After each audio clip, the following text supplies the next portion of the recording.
मत बोलिए भाई, आपको नहीं पता कृपलानी वो थे जिन्होंने प्रपोज किया। कृपलानी बाद में कांग्रेस के अध्यक्ष रहे। कांग्रेस ने अंदर क्या क्या हुआ एक एक घटना लिखी है भाई, आपको खुद ही नहीं पता कि कैबिनेट मिशन प्लान के तहत इनको बनाया गया था। फिर अंतरिम नेहरू प्रधानमंत्री तो 2 सितंबर 46 को ही बन गए थे, वेवेल्स के द्वारा शपथ लेके यूनियन जैक झंडे के नीचे क्वीन के नाम की निष्ठा की शपथ। अपनी पार्टी का इतिहास नहीं पता तो अपने को एक्सपोज मत करिए। 2025 में आते हैं, दर्शकों से कहता हूं जाके चेक कर ले, 2025 में बताइएगा। इसलिए अब आइए वर्तमान पे आइए, दिल्ली पे आइए, जहां पे आपका कितना अपमान करेंगे भाई आपने जवाहरलाल नेहरू का? कोई अपमान नहीं किया, तय कर लीजिए ना। अपमान नहीं किया जा रहा है, सिर्फ सच्चाई बताई जा रही है। अपमान नहीं किया जा रहा है, काबिल कोई सिर्फ सच्चाई बताई जा पैदा नहीं हुआ है। छोड़िए ना, समझे ना, लगातार 3 चुनाव मैंने फिर आपसे कहा सिर्फ सच्चाई बताई जा रही है, कोई अपमानित नहीं किया जा रहा है। यदि चेहरा बताया जा रहा है, क्या ये सच्चाई नहीं है? क्या ये सच्चाई नहीं है कि राजेंद्र प्रसाद को अपमानित किया? क्या ये सच्चाई नहीं है कि जवाहरलाल नेहरू ने डॉक्टर राजेंद्र प्रसाद को अपमानित किया? क्या ये सच्चाई नहीं है? अच्छा ठीक है आशुतोष जी, हो गया, हो गया। लेकिन सुप्रिया जी एक विषय ये भी, एक second mister Ragi please wait for your turn sir. जब तक नाम नहीं बोलती हूँ स्टूडियो में, विनोद अग्निहोत्री जी भी तो है, थोड़ा सा आप लोग भी सीख लीजिए कि अपना अपना नाम लेने पर ही आप लोग बोलिए। ऐसे लड़ने के लिए थोड़ी आए हैं। लेकिन ये बीजेपी की बड़ी जीत क्यों है, कुछ डेटा दिखाना आ रही हूँ ऋतुराज जी, आ रही हूँ। दरअसल देखिए 1993 में दिल्ली में बीजेपी की सरकार बनी, लेकिन 98 में प्याज की महंगाई बीजेपी को रुला दिया और 98 से बीजेपी सत्ता से बाहर रही। 27 साल बाद 1998 में सिर्फ 3 राज्यों में बीजेपी के उस वक्त सीएम थे, आप सोचिए, गुजरात, हिमाचल और उत्तर प्रदेश, जबकि पंजाब और महाराष्ट्र में एनडीए की सरकार थी। आज अगर आप 98 को देखिए और 2025 को देखिए, हम आपको बता रहे हैं कि बीजेपी के लिए ये जीत अहम क्यों है। आज 98 में जहां 3 राज्यों में सरकार थी, वहां 14 राज्यों में बीजेपी की सरकार है। देश की आबादी तब 100 करोड़ के आसपास थी, अब 146 करोड़ हो गई है। लोकसभा सांसद 182 और वहां 240 हो गए हैं अब, अगर आप देखिए 2025 में बीजेपी के। राज्यसभा सांसद 45 से लेकर अब 98 पर हो गए हैं। 98 में सरकार चली गई थी बीजेपी की दिल्ली से।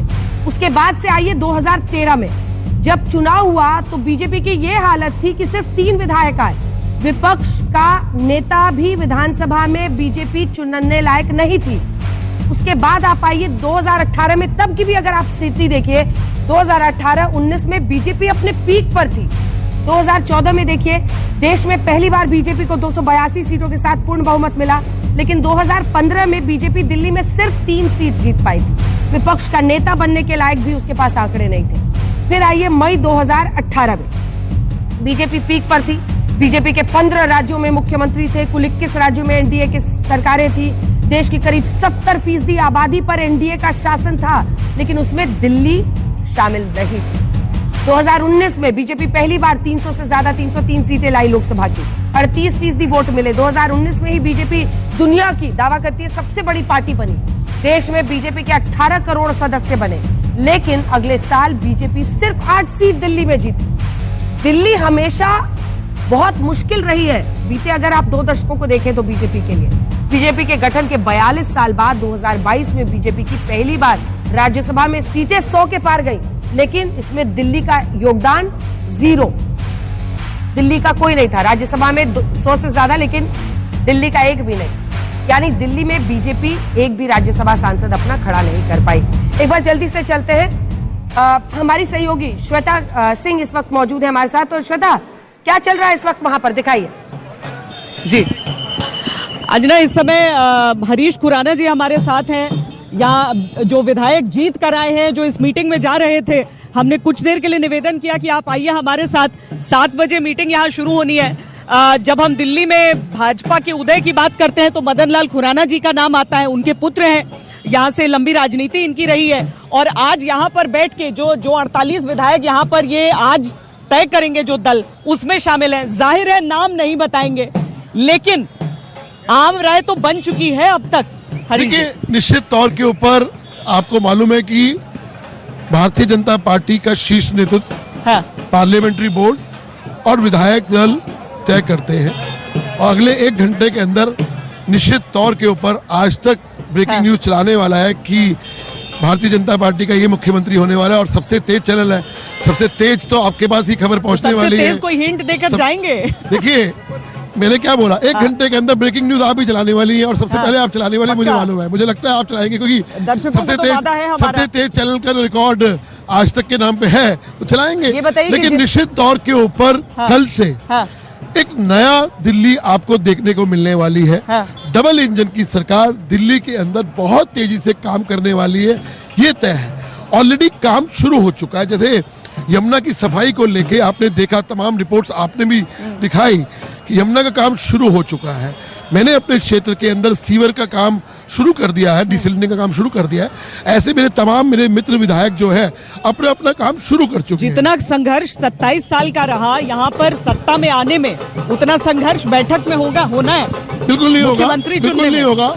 आम राय शीर्ष नेतृत्व ने किया, आम राय से यह सहमति बनेगी और निश्चित तौर के ऊपर अगले 1-1.25 घंटे के अंदर आपके पास वो नाम आने वाला है और बहुत अच्छा नाम आने वाला है। भारतीय जनता पार्टी का एक जो कल नया उदय होने वाला है, भारतीय जनता पार्टी का 27 साल के बाद भारतीय जनता पार्टी का मुख्यमंत्री कल शपथ लेगा। आने वाला है, वाली है, अब जो भी होगा, आने वाला होगा या वाली होगी, आप गेस करते रहिए। लेकिन निश्चित तौर के ऊपर मैं बहुत उत्साहित हूँ कि 93 जब पिताजी मुख्यमंत्री बने थे, उसके बाद साहब सिंह जी और सुषमा जी बनी थी, उस सरकार के बाद आज 27 सालों के बाद भारतीय जनता पार्टी विधायक दल अपना नेता चुनने जा रहा है। और यहीं पर मुझे याद है 27 साल में 32 साल पहले यही वो परिसर था जब पंचबाग के अंदर देखिए उनके पिता का योगदान जो दिल्ली बीजेपी के लिए रहा है वो अपने आप में बड़ा है और वहां पर ये चर्चाएं चलती रहेगी, हम दिखाते रहेंगे आपको तस्वीरें। लेकिन एक बार जल्दी से ये भी दिखा देते हैं कि बीजेपी के जो कुल 13 सीएम हैं, क्योंकि यहाँ पर जात और कास्ट रिप्रेजेंटेशन की भी बात हो रही है, उनमें से 3 ब्राह्मण हैं, 3 एसटी हैं, राजपूत 2 हैं, ओबीसी 2 हैं, सैनी और यादव, और पटीदार 1 है, मराठा 1 है, वैश्य 1 है। योगी आदित्यनाथ राजपूत है, ब्राह्मण समाज से देवेंद्र फडणवीस आता है, भजन लाल शर्मा ब्राह्मण है, ओबीसी मोहन यादव, वो भी अपने आप में एक सरप्राइज फैक्टर था मध्य प्रदेश में सीएम का वहां पर चुना जाना। उसके बाद आप देखिए भजन लाल शर्मा, मैंने बता दिया, पाटीदार समाज से भूपेंद्र पटेल आते हैं।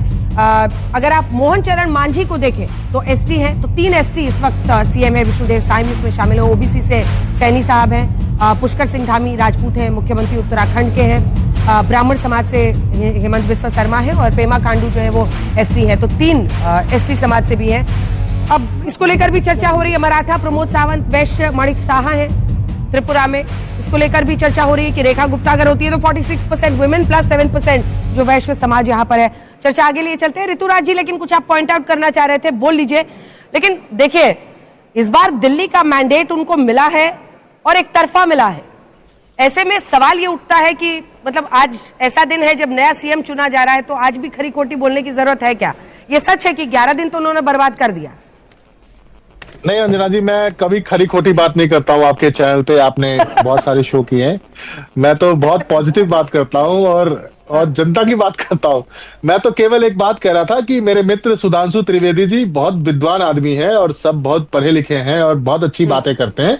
उन्होंने कहा कि लीडर ऑफ अपोजिशन के चुनाव को लेकर के तो अभी तक की ये परंपरा रही है कि पहले सरकार का गठन होता है, स्पीकर का चुनाव होता है, उसके बाद जो विपक्ष में पार्टी होती है वो स्पीकर साहब को जो है सो लीडर ऑफ अपोजिशन का नाम देती है। ऐसी परंपरा रही है। अब आपने जो है सो 11 दिन लगा दिए और हम लोग के पास तो जानकारी था कि इतना कपरफोड़ी हुआ है, क्या बोलते हैं, मुख्यमंत्री के चुनाव के लिए कि इतना मतलब अच्छा शब्द आप एकदम बिहार वाले शब्द बोले हैं, कपार फोड़ी इसको कहते हैं वहां पे। हाँ, सुधांशु जी और सब कह रहे हैं कि गुटबाजी भी हुई है। सुधांशु जी, पंजाबी समाज कह रहा है हमारा बनाइए, उसके बाद जो है सो क्या बोलते हैं बाकी लोग कह रहे हैं हमारा बनाइए, तो आपस में इतनी गुटबाजी हुई है कई लोगों के। 93 से लेके 98 तक जो सरकार चला रही थी। अरे रुकिए, आपने एक बहुत अच्छा मोमेंट मिस कर दिया। संगीत रागी जी आशुतोष जी को देख के कह रहे हैं कि आपकी छाती पे सांप लौट रहा है, इसलिए आप इतना खरी खोटी। मैं तो ये देख रहा हूं, इनसे कोई बात नहीं की गई। 75 साल बाद भी नेहरू जी का सांप इन लोगों के छाती पे लौटता है भाई, लौट नहीं रहा है। 70 साल बाद भी सोचिए वो कितना महान आदमी रहा होगा। को सही पर महान आदमी रहेंगे, आज भी आरएसएस के लोग किसी को अपमानित नहीं किया जा रहा है। ये जो सेंस ऑफ अपमानित नहीं किया जा रहा था। ये जो सुधांशु जी, इतिहास गजब इंफीरियरिटी कॉम्प्लेक्स गजब है। ये जो कपार फोड़ी उन्होंने कहा, उस पर थोड़ा सा टिप्पणी आपकी तरफ से आए, उसके बाद विनोद जी आपके पास आ रही हैं। मुझे पता है आपके सीधेपन का सब फायदा उठाते हैं। हाँ बिल्कुल, देखिए जो उन्होंने जो ऋतुराज जी ने कहा कपार फोड़ी, बिल्कुल सही बात है। जब से आम आदमी पार्टी बनी तो क्या कपार फोड़ी हुई एक दूसरे के बीच में। पहले प्रशांत भूषण, फिर शांति भूषण, फिर किरण बेदी, फिर योगेंद्र यादव, कुमार विश्वास, शाजिया इल्मी, और फिर एक वो हुआ करते थे आपकी पार्टी में लोकपाल, इंटरनल लोकपाल, एडमिरल रामदास, और फिर तो जाने क्या क्या होता रहा एक दूसरे से। तो मुझे लगता है आपकी तो कपार फोड़ी की बहुत बेहतर व्यवस्था है। और कितनी मजेदार बात है, मैं दर्शकों को याद दिलाना चाहता हूं, आम आदमी पार्टी ने अपने संविधान में लिखा था कि इनका अध्यक्ष एक ही टर्म रहेगा 3 साल के लिए, और जब उनका 3 साल पूरा हो गया 2015 या 16 में, तो चुपचाप उन्होंने आगे बढ़ाया। सुनिए, कहा चुनाव है, और 2021 में संविधान में संशोधन कर दिया आम आदमी पार्टी ने। यानी शी जिनपिंग की तरह वो क्लॉज ही हटा दिया कि एक बार संयोजक रहेगा, और 12 साल से पार्टी के प्रमुख का पद केजरीवाल जी के पास रहा। ये थे नए राजनीति के प्रति, क्योंकि पता था इतनी कपार फोड़ी हो रही है कि एक चला गया तो दूसरे का तो कपार पता ही नहीं लगेगा कि हम कहां चले गए। इसलिए पूरी पार्टी को अच्छी प्रकार पता है। आपके तो बड़ा जग जाहिर टाइप रहा है, कहीं कोई किंतु परंतु और 19-20 नहीं रहा है। और बाकी पार्टियों में भी मैं एक बात कह दूं अंजना जी, बाकी में भी एकदम सार्वजनिक रहा है, मतलब बहुत पारदर्शी ढंग से उनके कपार फोड़ी होती है। जब कैप्टन अमरिंदर सिंह वहां थे और सिद्धू जी के बीच में, टीएस सिंहदेव और भूपेश बघेल के बीच में, और अशोक गहलोत जी और आपके पायलट जी के बीच में, मतलब होती रहती है। It's a part of life, क्योंकि उनका ये मानना है कि वो लीडर, और मैं गलत भी नहीं मानता हूं, वो लीडर बेस्ड पार्टी है, आइडियोलॉजी बेस्ड पार्टी तो है नहीं। तो इसलिए उन लोगों को एक दूसरे को निपटा कर ही आगे बढ़ना है, कोई वैचारिक आधार, संगठनात्मक आधार तो है नहीं। ठीक है, आप ऋतुराज जी इसका जवाब दीजिएगा, लेकिन उससे पहले सुप्रिया जी, क्या ये कांग्रेस पार्टी के लिए आत्म मंथन का वक्त नहीं होना चाहिए? ये रामलीला मैदान है, दिल्ली है, वही पार्टी, वही आंदोलन जहां से ये पार्टी खड़ी हुई, उस पार्टी के साथ आपने समझौता किया जो कि निर्णायक रही, न सिर्फ शीला दीक्षित की विदाई में दिल्ली से, बल्कि इसी के साथ साथ यूपीए की सरकार की भी विदाई में आपने उस पार्टी के साथ 2-2 बार समझौता किया। गलती एक बार होती है, जो बार बार की जाती है वो गलती नहीं कहलाती है, वो सीरियल ऑफेंडर होता है, वो जानबूझकर करता है। आपने उस पार्टी से हाथ मिलाया, जनता ने पुनः आपको उसका अंजाम दिखाया, सजा दी। मैं इसका जवाब दूंगी, लेकिन 2 बार बड़ी खबर आ रही है, एक बार आपको बता दें, 20 मिनट बाद शुरू होगी बीजेपी विधायक दल की बैठक। तमाम पर्यवेक्षक वहां पर पहुंच चुके हैं। रविशंकर प्रसाद, ओपी धनखड़, पूर्व केंद्रीय मंत्री दोनों, जो कि बीजेपी दफ्तर पहुंच चुके हैं, और पर्यवेक्षक है रविशंकर प्रसाद और ओपी धनखड़। अब देखिए, इसको लेकर भी चर्चाएं बहुत तेज हैं, क्योंकि अगर पूरी लिस्ट है मेरे पास कि कहां पर किस पर्यवेक्षक को भेजा गया है, तो उसको किस तरह से देखा गया है। अगर पर्यवेक्षकों की लिस्ट आप देखें तो इस बार वहां पर जाना रविशंकर प्रसाद का, जो कि खुद बिहार से आते हैं, तो पूर्वांचली का मामला हो जाता है। ओपी धनखड़ जाट समाज से आते हैं। राजस्थान में देखिए, राजनाथ सिंह, विनोद तावड़े और सरोज पांडे को भेजा गया था। कहा गया था कि वसुंधरा राजे को मनाने के लिए राजपूत राजनाथ सिंह गए थे, तो वहां पर उनको मनाने के लिए बीजेपी संसदीय बोर्ड ने दिल्ली प्रदेश में पार्टी विधायक दल के नेता के चुनाव के लिए पूर्वांचली के तौर पर रविशंकर प्रसाद और दूसरी तरफ ओपी धनखड़ को चुना है। राजस्थान का हमने आपको बता दिया। अब आइए बताते हैं मध्य प्रदेश, जहां पर मनोहर लाल खट्टर, के लक्ष्मण और आशा लाकड़ा को कहा गया कि संघ के शिवराज सिंह चौहान को मनाने के लिए संघ के ही मनोहर लाल खट्टर बेहतर साबित होंगे। छत्तीसगढ़ में पर्यवेक्षक आदिवासी सीएम बनाने के लिए 2 आदिवासी, अर्जुन मुंडा और सर्वानंद सोनोवाल, एक दलित जो कि यहां पर उम्मीदवार भी थे लेकिन हार गए, करोल बाग से दुष्यंत गौतम, ये लोग गए थे पर्यवेक्षक बनकर। हरियाणा में देखिए, गृह मंत्री अमित शाह खुद गए थे, मोहन यादव गए थे।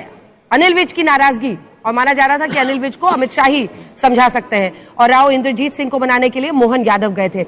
ओडिशा आइए, केंद्रीय मंत्री राजनाथ सिंह और भूपेंद्र यादव गए थे। आदिवासी मोहन मांझी सीएम बने वहां पर। तो एक कनेक्शन, एक लिंक लोग खोजते हैं आज, वही मतलब जिसको कहा जाता है तिनके का सहारा, क्योंकि जो जानकारी हमारे पास है उसी के आधार पर हम लोग आकलन करने की कोशिश कर रहे हैं। तो उसी में अगर आप देखिए तो ये कड़ियां एक पूर्वांचली और एक जाट समाज से जाते हुए दिखाई दे रहे हैं। इस पर जल्दी से विनोद जी एक कमेंट आपसे, उसके बाद मैं सुप्रिया जी से रिस्पॉन्स लूंगी। नहीं, देखिए ऐसा है कि ये परंपरा भारतीय जनता पार्टी में पिछले आ रही सुप्रिया, जब से मोदी और शाह जी की बीजेपी हुई है, तब से परंपरा सरप्राइज एलिमेंट वाली हो गई। अब ये पहले अटल जी के जमाने में शिवराज सिंह चौहान को प्रोजेक्ट कर दिया, वसुंधरा को प्रोजेक्ट कर दिया, उमा भारती को प्रोजेक्ट कर दिया। अब वो इनकम्बेंट जब तक थे तब तक प्रोजेक्टेड थे, अब तो किसी को प्रोजेक्ट करके चुनाव नहीं लड़ते। नंबर एक, और दूसरा जो नहीं, नायब सिंह सैनी को प्रोजेक्ट किया हरियाणा में, इनकम्बेंट थे, इनकम्बेंट, अच्छा new face, new face project नहीं, अब देखिए तब से किसी को न्यू प्रोजेक्ट, बिल्कुल बिल्कुल सही बात। तो इसलिए ये चुनाव बिल्कुल पर्यवेक्षक और उसमें कोई रिश्ता रहता है क्या चयन में? पर्यवेक्षक को आखिरी में बता दिया जाता है कि भाई ये चॉइस है हमारी और यही नाम विधायकों को देना है। नहीं, वो ये कांग्रेस में कनेक्शन पूछ रही हूँ, कनेक्शन तो नहीं रहता है ना, कनेक्शन बहुत मुश्किल है। जैसे आपने कहा कि अर्जुन मुंडा को भेजा छत्तीसगढ़ में, तो आदिवासी बनाया ना वहाँ, विष्णुदेव साई जी बनाया, ठीक है। तो इसलिए वो जल्दी से सुप्रिया जी की बात बीच में रुक गई थी। सुप्रिया जी, क्या ये कांग्रेस पार्टी के लिए आत्ममंथन का समय नहीं होना चाहिए? आम आदमी पार्टी से हाथ मिलाना फिर भारी पड़ा? नहीं, मेरे आत्ममंथन से पहले और उस पर, क्योंकि ये चर्चा हो चुकी है बहुत, मैं दो चीजें बोलना चाहती हूँ क्योंकि फिर टाइम अप हो जाएगा। दो चीजें ये बोलना चाहती हूँ कि बीजेपी की 14 अपने दम पर और बाकी घटक दलों के साथ सरकार एक दलित मुख्यमंत्री बना दे, एक भी नहीं है, क्योंकि खांडू जी इंडिजिनियस ट्राइब के हैं और मांझी जी संताल कम्युनिटी से आते हैं। एक भी दलित मुख्यमंत्री इनका नहीं बनाए। दलित मुख्यमंत्री क्यों नहीं बनाते हैं? ना आरएसएस दलित बनाएगी, ना बीजेपी बनाएगी। और एक बात और बता दूं, सिर्फ टॉवल की बात हो रही थी, गुजरात में रूपानी वर्सेस पटेल कौन नहीं जानता, नरोत्तम मिश्रा वर्सेस शिवराज सिंह चौहान, वसुंधरा राजे वर्सेस कटारिया जी वर्सेस पुनिया जी, और उससे बड़ा तो भैया सबसे बड़ा अनिल विज वर्सेस खट्टर, और फिर योगी जी वर्सेस अमित शाह जी। कौन नहीं जानता इन बातों को? योगी जी वर्सेस केशव प्रसाद मौर्य जी वर्सेस दिनेश शर्मा जी था, अब ब्रजेश पाठक जी हो गया। ये कौन नहीं जानता इन बातों को? ये सिर्फ उटाउल पर चर्चा नहीं होगी, चर्चा होगी, लेकिन कांग्रेस पार्टी पर बोलने से आप एकदम ही भाग गई आज। अपना नहीं दिख रहा है। कांग्रेस पार्टी पर बोलने से एकदम ही भाग गई। अपनी पार्टी की चिंता होती है कि नहीं आपको दिल्ली में? भागे बिल्कुल नहीं। अरे इस पर बहुत चर्चा हो चुकी है, बहुत चर्चा हुई है इस पर। इसकी आजाओ हो जानी चाहिए, हमने हमने यहाँ पर फैसला विधानसभा को लेकर लिया था, लोकसभा को लेकर नहीं लिया था, लेकिन दलित पर क्योंकि यहाँ पर गलत जानकारी दी जाती, मुझे लगा मुझे देखिए ये जो परंपरा है पर्ची देने वाली, और ये भारतीय जनता पार्टी के मौजूदा नेतृत्व ने इंदिरा गांधी के जमाने की कांग्रेस से सीखी है। उस समय भी ऐसे ही पर्ची जाती थी। श्रीपद मिश्रा कैसे मुख्यमंत्री बने, जगन्नाथ पहाड़िया कैसे मुख्यमंत्री बने, तो ये सारा कॉपी कैट जो है ये उस समय का है। बिंदेश्वरी दुबे कैसे बने? हाँ, नाम तो उस वक्त भी ऐसे पर्यवेक्षकों को बता दिया जाता था कि हमारी चॉइस ये है। मैं आपको दिलचस्प एग्जाम्पल शॉर्ट बताता हूँ कि राजस्थान में एक मुख्यमंत्री का चुनाव होना था, विधायकों के वोट डलवाए गए गुप्त रूप से, एक व्यक्ति के नाम पर एक वोट था, यानी उन्होंने अपना वोट खुद डाला था और वही सीएम बना दिए गए थे। तो ये जो सिस्टम आया है, चाहे भजन लाल बने चाहे मोहन यादव बने, ये इंदिरा गांधी के जमाने की कांग्रेस का है, कॉपी कैट। सुधांशु जी जल्दी से आपका रिस्पांस। बस एक में देखिए, मैं धन्यवाद देना चाहूंगा कि अग्निहोत्री जी ने और कम से कम इस बात को स्पष्ट कर दिया कि कांग्रेस के जमाने में ये होता था।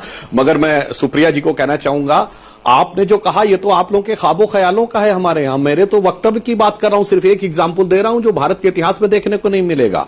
अशोक गहलोत जी ने, जब कांग्रेस पार्टी ने 2019 में कहा था कि वो सीडेशन का लॉ खत्म कर देंगे, पर पहले मुख्यमंत्री जिन्होंने सीडेशन यानी देशद्रोह के नियम का यूज किया अपनी सरकार में, कहां किया? आतंकवादी और वो सरतन से जुदा वालों के लिए नहीं, विधायकों के विरुद्ध। कौन से विधायकों के विरुद्ध? विपक्ष के विधायकों के विरुद्ध नहीं, अपनी पार्टी के विधायकों के विरुद्ध किया था। एक बार रुक जाए, एक बार चलते हैं। श्वेता, मनीष सिसोदिया को हराने वाले विधायक मारवा जी आपके साथ हैं, बात कीजिए। मैं गरीबों की सेवा करता हूँ, जो मोदी जी ने हमें गारंटी दी है लोगों को, उसको जुग्गी जुग्गी पहुँचाएंगे, गरीब आदमियों को पहुँचाएंगे, उनके फार्म ऑनलाइन भरेंगे, जो भी होगा हम करेंगे। आपको लगता है एक सिख फेस दिल्ली में होना चाहिए मुख्यमंत्री या मंत्री? ये मैं नहीं कह सकता, क्योंकि हाईकमान जो फैसला करेंगे, मोदी जी अमित शाह जी, हम उसको मानेंगे। सब सहमत है इसको लेके? कोई वैसा मन में नहीं, कोई नहीं है। जो मोदी जी का फैसला है वो सिर मत्थे पे। कोई ईगो नहीं, कोई ईगो नहीं है। मोदी जी का जो फैसला, अमित शाह जी का, उसको मानेंगे, जेपी नड्डा जी का। बहुत शुक्रिया सर, बहुत शुक्रिया। आप मीटिंग में जाना है आपको। वापस चलते हैं। सुधांशु जी आपकी बात बीच में रह गई थी, जल्दी से पूरा कीजिए 3 लाइन में। हाँ, तो मैं सिर्फ ये इतना कहना चाहता हूं, हमने जितने भी लोगों को मुख्यमंत्री बनाया है, हमने अपने पुराने कार्यकर्ताओं को बनाया है, जिनको आपने सरप्राइज एलिमेंट कहा वो मैंने उदाहरण दे दिया। और रही बात सुप्रिया जी ने ये कहा, तो मैं सिर्फ कहना चाहूंगा, उत्तर प्रदेश से हम भी, उत्तर प्रदेश से आप भी हैं, आज की डेट तक भी सबसे ज्यादा मुख्यमंत्री कांग्रेस के रहे हैं। आप